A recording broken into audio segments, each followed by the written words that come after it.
40 years ago, in the good attempt to be inclusive, the United States and much of post-industrial culture threw all religion out of the public square and actually became radically exclusive.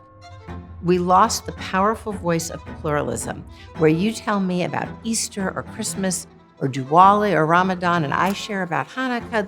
This sense of, I want to know you in the deepest way, was lost.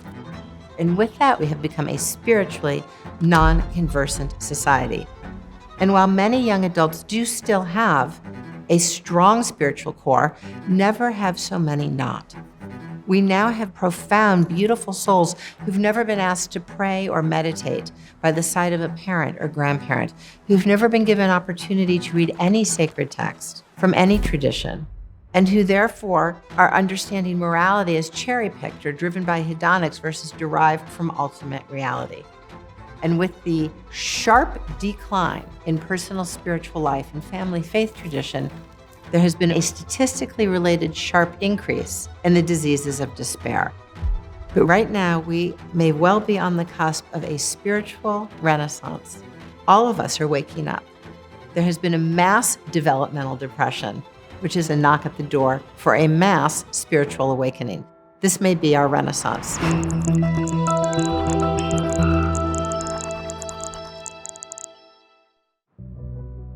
Spiritual emergence in adolescence is our birthright. And whether or not we tell them it's coming or not, young adults face a surge.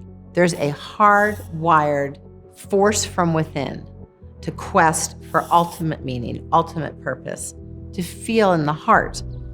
But actually, there are three bridges. The first in emerging adulthood, the second at midlife, and the third as we cross the bridge to elderhood. And at each of the three bridges, we grow spiritually. Our inner life hungers to expand, to love more deeply, and to make a footprint that is one of contribution and meaning. There's no way around this. And a culture that doesn't tell you it's coming leaves you to kind of figure it out on your own. Wouldn't it have been nice if sophomore year, someone had told you you were having a spiritual awakening rather than a so-called sophomore slump? Wouldn't it have been nice if at midlife someone said, no, that's not a midlife crisis. You are at the trailhead of a developmental depression. Midlife is a time of profound life review, to emerge and grow spiritually. And finally, as an elder, to love and know everyone you see as a child, your child, a child of God, to take care of this place before we cross over. So together with my colleagues, we looked at the data of Myrna Weissman, and through this 3-generational study, we could track the way that spiritual awareness and depression go hand in hand. And it turns out, between the ages of 16 and 26, there was a time of confusion, a time of true depression, through which was a quest for ultimate purpose. Depression wasn't lost time or downtime. Depression was the trailhead of a quest. Why? Because when we don't get what we want, we think, well, maybe there's a plan. There's a spiritual response to suffering that becomes the new normal.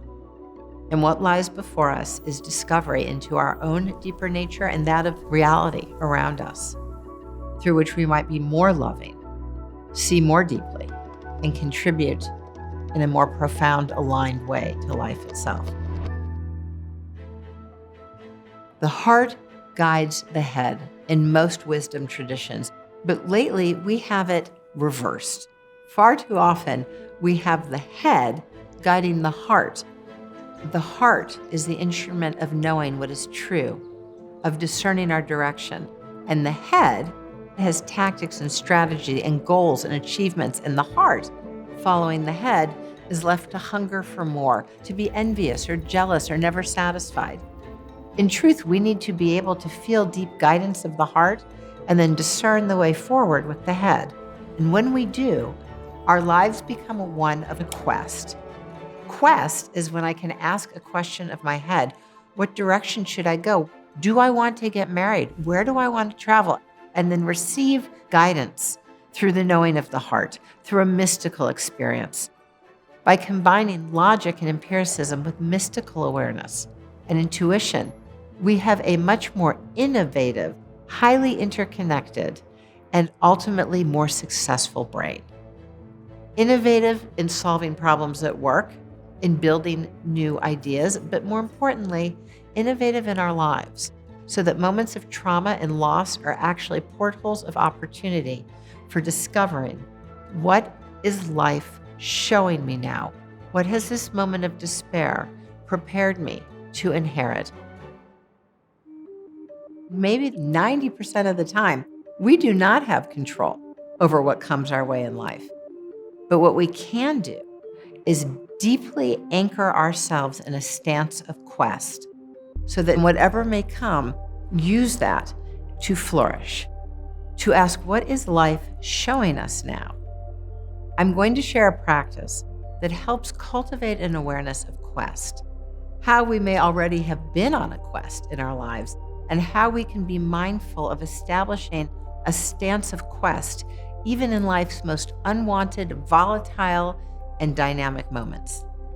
I invite you to clear out your inner space, take 5 breaths. Think of a time where you wanted something so badly. It was a job, an admission to a college or graduate school. Him, her, them to say yes. That red door was yours. You prepared tactically, strategically, and you went for the red door. You grabbed the handle, but it's stuck. And you can't believe it's stuck because you had done everything right. It wasn't fair. But only because that red door was stuck. You had no choice. You pivoted 30, 80, 120 degrees. And over there was a wide open yellow door. And on the other side of the yellow door was not what you had wanted. It was better than you had wanted. You met someone who made you feel alive. You found a boss that truly became a mentor. You lived somewhere where you made lifelong friends.